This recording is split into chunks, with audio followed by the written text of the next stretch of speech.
Jadi disinilah awal mula kisah Jainuddin.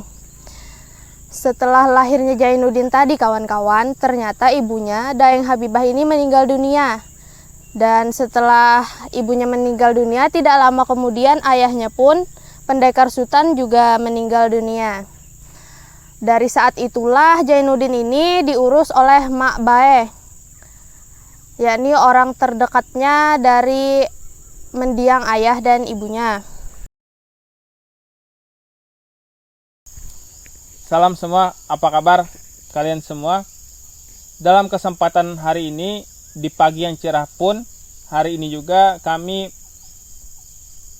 membuat segmen baru, yang mana segmen baru ini kami buat dengan membedah buku atau mengulas buku atau mengulas novel, yang mana kita dari tim Senja Bulan berdua, ada satu lagi yang belum ikut karena dikarenakan hal lain.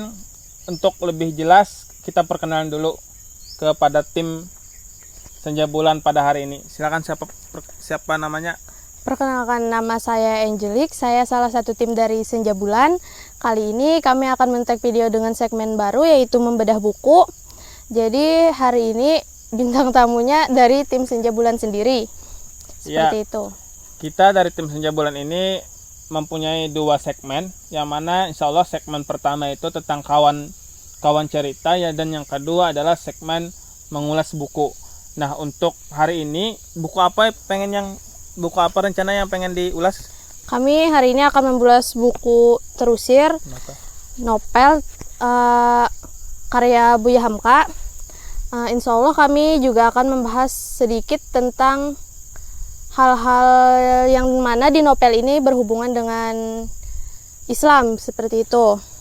Nah, oke, untuk lebih lanjut silahkan didengarkan dan silahkan di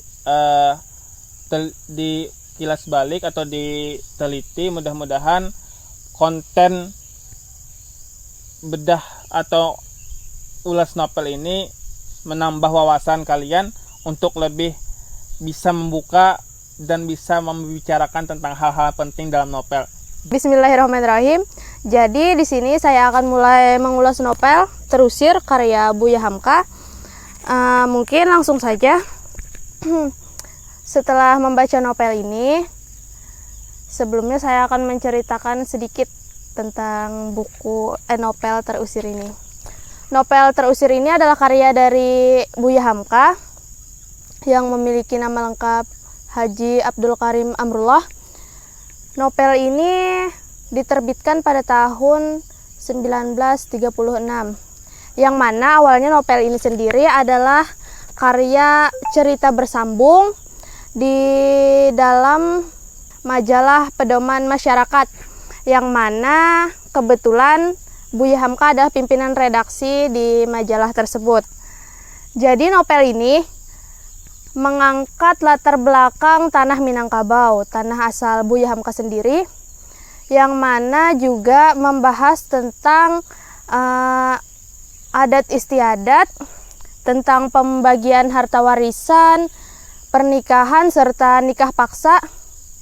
Serta di dalamnya juga ada termasuk ini teman-teman, pengaruh status sosial yang tinggi dalam masyarakat, dan yang mana hal-hal yang aku sebutkan tadi itu bertentangan dalam syariat Islam. Jadi novel ini sendiri tuh adalah bentuk seruan Buya Hamka kepada seluruh pribumi pada saat itu untuk meninggalkan hal-hal yang jauh dari syariat dan kurang berguna, begitu kawan-kawan.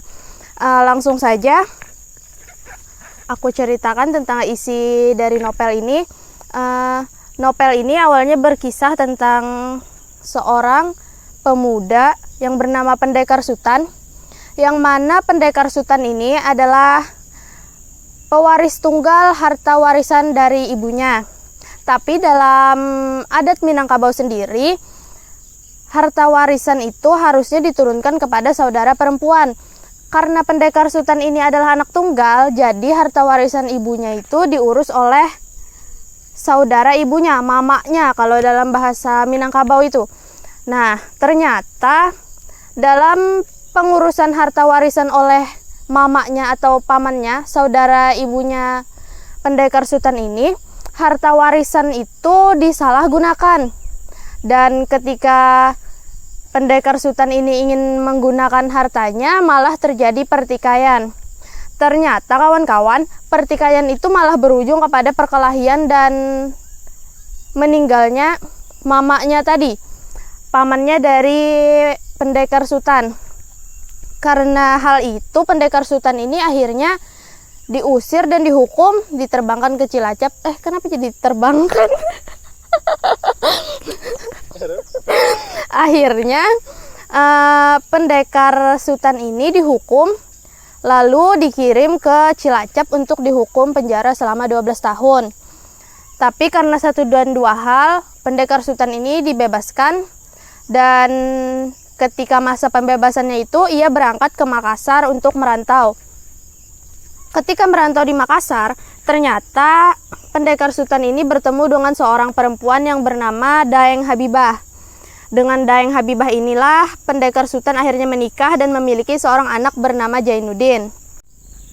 Jadi disinilah awal mula kisah Jainuddin. Setelah lahirnya Jainuddin tadi kawan-kawan, ternyata ibunya Daeng Habibah ini meninggal dunia. Dan setelah ibunya meninggal dunia, tidak lama kemudian ayahnya pun, Pendekar Sultan, juga meninggal dunia. Dari saat itulah Jainuddin ini diurus oleh Mak Bae, yakni orang terdekatnya dari mendiang ayah dan ibunya.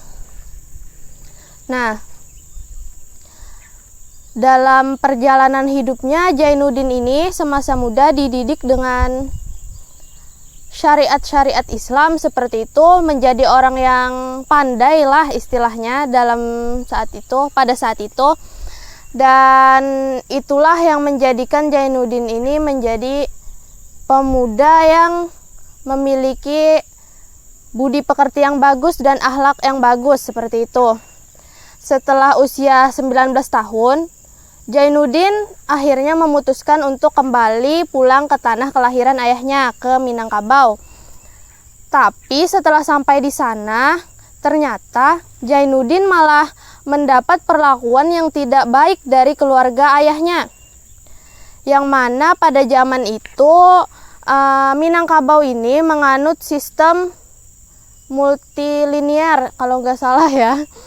Jadi darah keturunan ini dihitung dari turunan ibunya. Kenapa seperti itu? Mungkin setiap suku di Indonesia punya berbeda-beda adat ya. Nah, kalau di Minangkabau keturunan itu dihitung atau diukur dari keturunan ibunya. Jadi si Jainuddin ini dianggap tidak murni orang Minangkabau seperti itu, karena tadi ibunya adalah orang Makassar ya kan. Jadi dianggap tidak murni suku Minangkabau, dan waktu dia pulang ke Minangkabau menjadi diacuhkan. Tapi ketika di Minangkabau tanpa sengaja dia bertemu dengan Hayati. Nah, dengan Hayati inilah Jainuddin biasanya berkirim surat, menceritakan keluh kesahnya, menceritakan perjalanan hidupnya, yang mana Hayati ini menjadi kasihan kepada Jainuddin setelah mendengar cerita-cerita Jainuddin. Dari rasa kasihan inilah tumbuh rasa sayang oleh Hayati kepada Jainuddin. Tapi setelah Jainuddin melamar si Hayati, ternyata lamaran Jainuddin ditolak oleh orang tua Hayati. Kenapa? Karena pada saat itu Jainuddin ini adalah pemuda yang miskin, tidak punya harta seperti itu ya. Dan Jainuddin ini dianggap bukan asli orang Minangkabau, yang mana pada waktu itu status sosial dan keturunan itu adalah hal yang sangat penting dalam mencari bibit bebet dan bobot dalam pernikahan ya. Nah, karena itulah si Jainuddin ini ditolak oleh orang tuanya Hayati. Akhirnya dengan kesakitan hatinya Jainuddin ini memutuskan untuk hijrah ke Batavia. Setelah hijrah di Batavia, Jainuddin ini menjadi seorang penulis, dan karya-karya tulisannya ini cukup populer pada zaman itu. Jainuddin cukup terkenal dan sukses dengan capaiannya menjadi seorang penulis dan memutuskan pindah ke Surabaya. Di sisi lain, masih di Minangkabau sendiri, ternyata si Hayati ini dinikahkan dengan seorang pemuda kaya raya dan asli Minangkabau bernama Ajis. Hal ini tuh menjadi tamparan kepada si Jainuddin. Jainuddin ini sempat sakit hati lama, sampai sakit berhari-hari, sakit keras karena memikirkan bahwa pujaan hatinya dinikahkan dengan orang lain yang dianggap lebih mapan tadi oleh orang tuanya si Hayati. Nah, karena hal itu Jainuddin memutuskan tadi untuk pindah ke Surabaya. Ternyata Hayati dan Ajis pun tidak bahagia dalam pernikahannya. Jadi ternyata di belakang Hayati, si Ajis ini sering berjudi, sering main perempuan, sering poya-poya. Nah, hal ini pun menjadikan harta warisan yang banyak, harta Ajis yang banyak tadi akhirnya habis. Jadi Ajis dan Hayati mengalami kebangkrutan. Setelah kebangkrutan ini, Hayati dan Ajis yang sebelumnya ketika masih punya banyak harta ya kawan-kawan, dia juga sempat pindah ke Surabaya. Jadi ternyata kebetulan mereka tinggal di satu daerah yang sama, Surabaya. Namun karena perangainya si Ajis tadi mengalami kebangkrutan, akhirnya mereka jatuh miskin dan Ajis dan Hayati ini ditampung oleh Jainuddin di Surabaya. Seperti itu. Nah, Hayati dan Jainuddin serta Ajis tinggal di satu atap, yang mana Jainuddin sendiri adalah mantan pacarnya si Hayati. Namun karena keadaan yang terus memburuk dari Ajis, ternyata si Ajis ini memutuskan untuk bunuh diri, kawan-kawan. Jadi ketika tinggal di Surabaya itu, Ajis merasa frustasi dengan keadaannya yang sudah jatuh miskin, malu karena harus menumpang dengan Jainuddin. Akhirnya ia pun memutuskan untuk bunuh diri. Karena itu si Hayati ini juga kebingungan lah ya di Surabaya. Namun ternyata setelah kepergian Hayati, si Jainuddin ini juga sudah melupakan Hayati. Nah, karena hal ini, karena dia merasa dia sudah tidak mencintai Hayati, maka si Hayati ini dikirimnya pulang untuk pulang ke Sumatera. Jadi si Hayati dibelikan tiket oleh Jainuddin dan menyuruh Hayati untuk segera pulang ke Sumatera. Namun pada perjalanan ke Sumatera, si Hayati ini ternyata menaiki kapal, yaitu kapal Panderwick, dan mengalami kecelakaan ketika pelayaran ke Sumatera.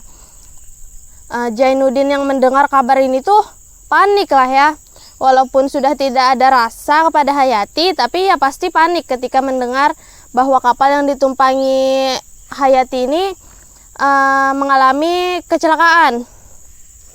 Jadi kabarnya pada kecelakaan kapal itu cuma ada beberapa orang yang selamat dan dibawa ke rumah sakit daerah Tuban kalau tidak salah. Nah, jadi ketika mendengar kabar itu, si Jainuddin langsung berangkat ke rumah sakit dan mengecek apakah Hayati ada di sana atau tidak. Ternyata Hayati selamat tapi sudah sekarat. Jadi ketika sampai di rumah sakit, Hayati mengatakan kepada Jainuddin bahwa sebenarnya dia masih cinta seperti itu kepada Jainuddin. Dan setelah mengatakan itu, qadarullah Hayati ini meninggal dunia. Dan ternyata ucapan Hayati terakhir kalinya ini menjadi penusuk, menjadi beban kepada Jainuddin setelah mengetahui bahwa ternyata Hayati ini masih menyayangi si Jainuddin. Seperti itu kawan-kawan. Tadi sudah dikilas balik, sudah diulas kembali tentang novel Panderwick ini, terusir. Maka ada banyak cerita yang kita dapatkan, banyak cerita yang kita alami, dan banyak ibroh atau simpulan yang kita dapati di setiap novel apapun itu, khususnya Panderwick ini karya Buya Hamka. Untuk pesan moral yang si pembaca atau tim media atau Angel ini apa yang didapati dalam pesan moral tersebut? Mungkin setelah kita membaca novel ini ya kita akan jadi lebih bersyukur. Kenapa? Karena kita hidup di zaman dimana syariat Islam itu benar tegak pada jalannya seperti itu. Karena pada cerita ini yang kita dengar tadi bahwa pada zaman dahulu orang-orang itu hidup jauh dari syariat Islam. Yang mana orang-orang dahulu itu memandang status sosial sebagai alat ukur untuk perjodohan ya. Yang mana sebenarnya pada zaman sekarang yang kita ketahui bahwa mencari pasangan itu adalah orang yang baik iman dan akhlaknya seperti itu. Tidak hanya memandang status sosialnya. Karena status sosial berupa kekayaan itu adalah hal semu yang suatu saat juga bisa habis, kawan-kawan. Jadi kita perlu bersyukur. Saya rasa saya juga harus sangat bersyukur begitu. Karena pada novel ini akhirnya saya merasa bahwa wah, saya ini hidup di zaman yang tidak merugikan perempuan seperti itu terutama ya. Karena kita tidak perlu mengalami hal-hal berupa nikah paksa atau paksaan karena status sosial. Kita bisa memilih pasangan kita sendiri dengan sesuai syariat Islam. Ya tadi tentang kita tuh melihat orang harus dengan melihat imannya ya, mencari pasangan, melihat imannya, melihat akhlaknya, jangan cuma melihat status sosialnya seperti itu. Selain itu, ibrah yang dapat kita ambil juga di sini yang saya tangkap adalah bagaimana kerja keras Zainuddin ini akhirnya mendapatkan hasil, yang mana dulu dia diasingkan, diacuhkan oleh keluarganya, dianggap miskin, lalu ditolak lamarannya karena tidak punya apa-apa. Namun akhirnya dengan kerja kerasnya, akhirnya Zainuddin berhasil menjadi penulis terkenal dan karya-karyanya itu dikenal banyak orang. Seperti itu. Mungkin hal-hal kerja keras seperti ini tuh harus kita contoh kawan-kawan. Karena pada era ini tentu selain kerja keras kita juga harus punya kreativitas yang tinggi ya. Nah, kita harus menyesuaikan diri di zaman ini bagaimana caranya kita bekerja keras supaya berhasil seperti itu. Kita bisa mencontoh kerja kerasnya. Dari tim media bersyukur atas keberadaan hadirnya Senja Bulan ini, karena buat apa? Kita dengan kreasi-kreasi yang mungkin tadi dipaparkan oleh tim media sendiri tentang Zainuddin dengan kerja keras, kita pun untuk bekerja keras, kita pun untuk memudahkan dalam pemahaman, walaupun orang tidak bisa membaca dengan novel terusir, tidak memiliki novel terusir, maka kita dari tim Senja Bulan memudahkan untuk bisa sharing bersama, untuk bisa mendapat pengetahuan bareng tentang kisah apa? Dari terusir tadi. Nah itu, mungkin itu saja yang dapat kami paparkan dan kami ulas.